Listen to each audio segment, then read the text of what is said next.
everyone, it's Deborah from deborahjackson.com.au, the home of Love Marketing, Love Business and Love Your Life. During my marketing strategy sessions with clients, we discuss various promotional tools that are available.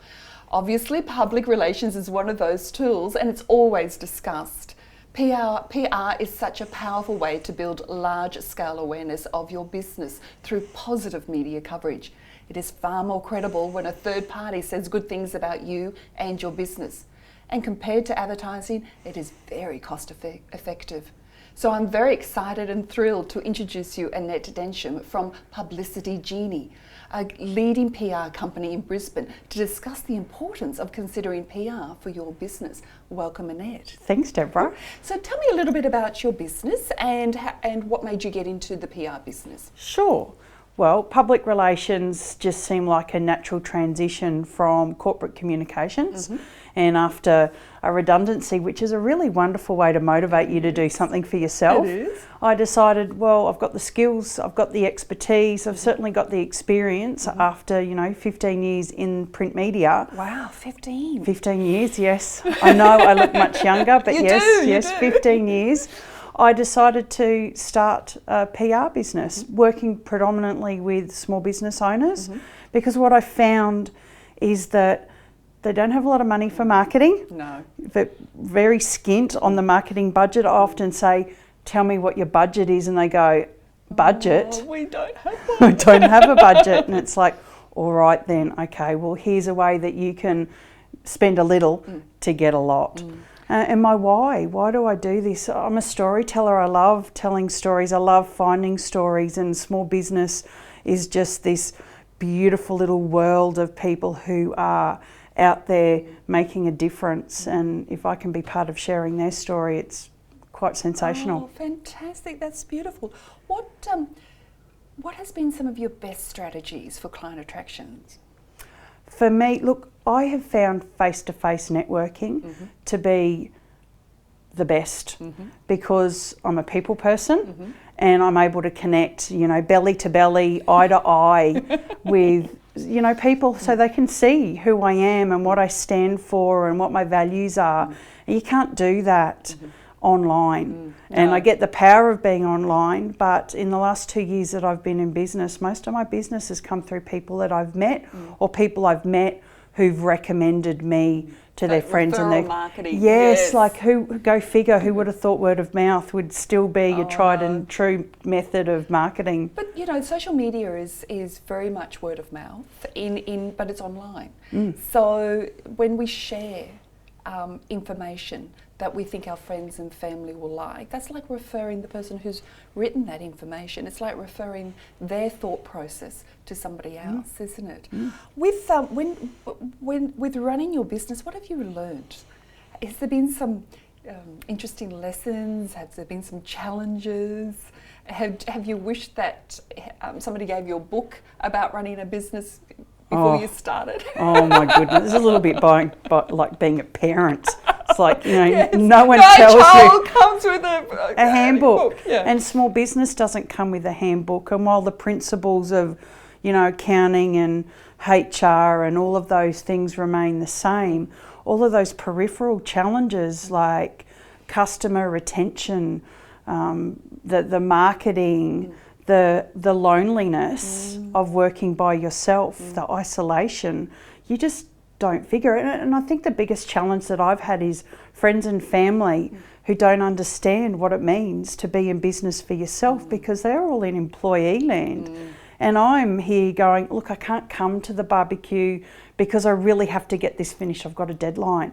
Oh, that'll be right. Just do it Monday. And it's like, well, no, my deadline's actually Monday morning and I've got to get this done. So that's been a huge challenge, even within my families, getting my family to understand. When you were saying just before, working from home, what have been some of the strategies that you've used when people have thought, oh, she's at home, I'll just drop in for coffee? And the other thing is you talk about loneliness. So how have you combated those two areas? Okay, so uninvited drop-ins.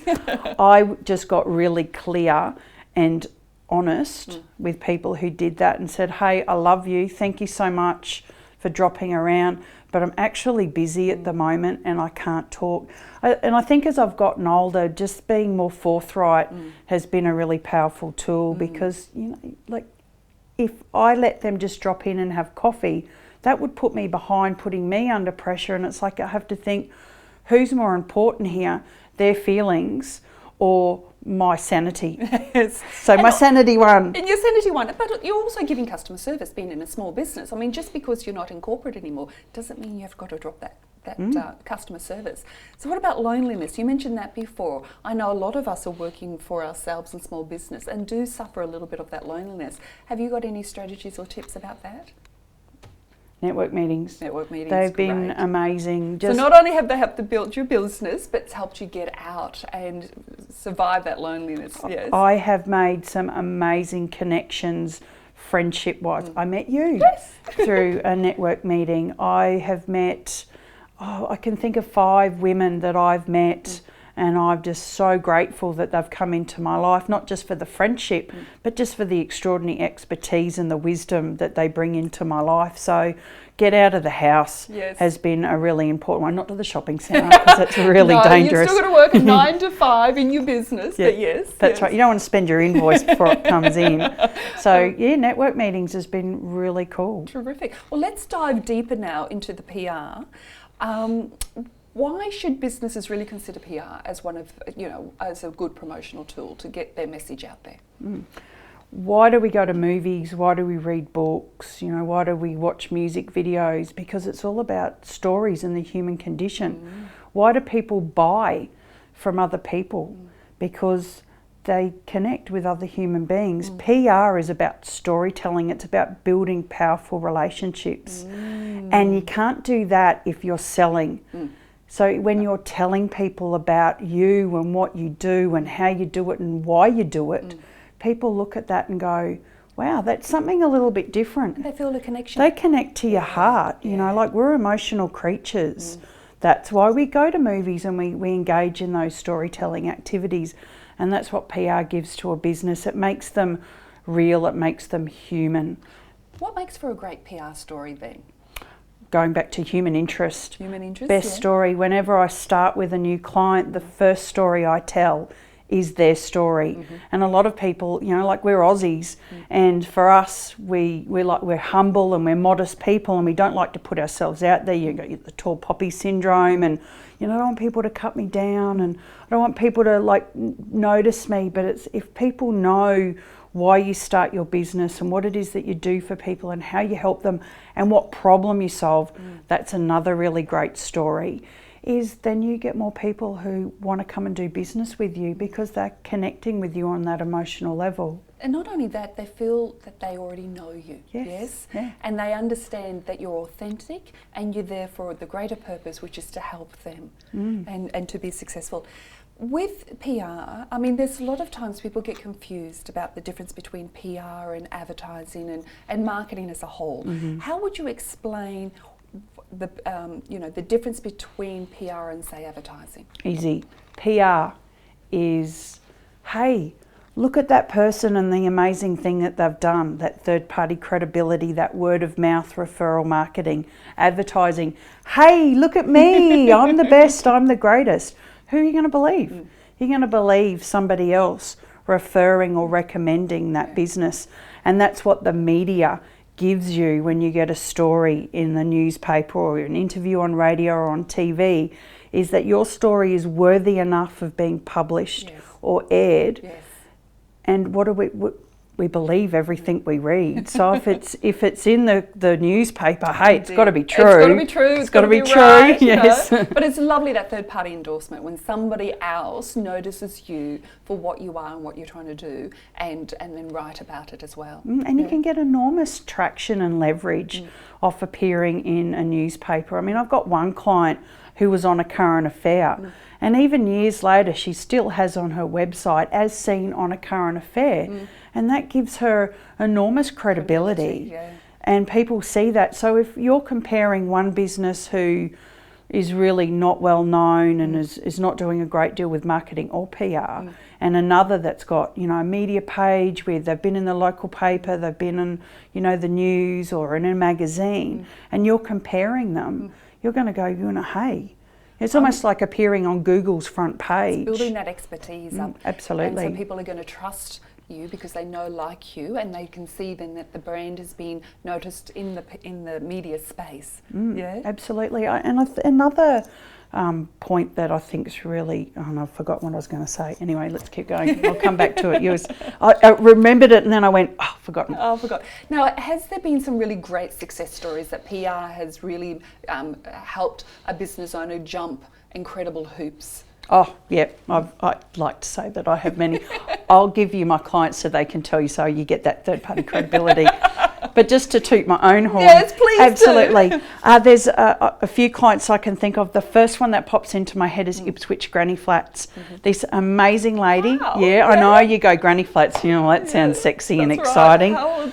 How do I write about that? Yeah. Exactly. And last year, the Ipswich City Council changed the laws to say that if you had room for a granny flat or you had an existing granny flat, you were now able to rent that out and earn an income from that, whereas in the past, it could only be used by, you know, granny or the children. So Sonia from Ipswich Granny Flats came to me and she said, well, I want to capitalise on this. So I said, well, no one's really going to be interested unless it's a property magazine in the actual legislation and the change in law. And nobody reads those anyway. I just fell asleep thinking about it. Have you got a really good human interest story? So there's a tip, human interest story. And she went, well, I am building one for this lovely couple called Kath and Jim. Now, Kath and Jim are 70, 80s. They're friends. They live together. They don't want to go into an aged care facility.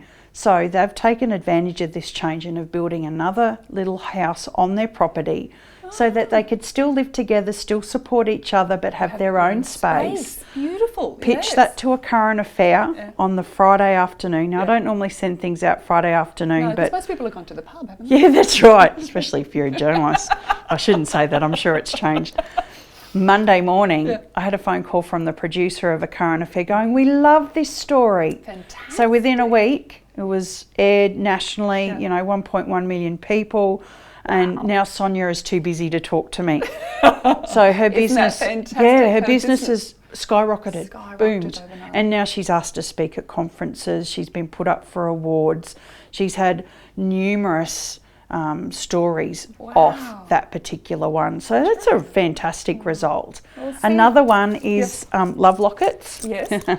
Hayley is the CEO of that, and beautiful little locket. You put your memories in there, and they're beautiful. Yeah. And we've just been sharing her story of, you know, she's a serial problem solver. So we've been pitching that to different media. In the last 3 months I've been working with her. We've had 7 media runs. Wow. And her Facebook page likes have gone up astronomically just with people who are now engaging with her. Oh, that's fantastic. Well, thank you so much for being with us today. And I would love to hear from you too, so leave a comment now. Also, if you have a burning question or would like more information about a subject matter, then send your request in. If you like this video, then please subscribe to the channel. And if you found value, then of course share it with all your friends. If you want even more fantastic marketing information to create the business you love, then sign up for my email updates over at deborahjackson.com.au. Remember, live the life you want and follow your dreams. And I'll see you next time on Deborah TV.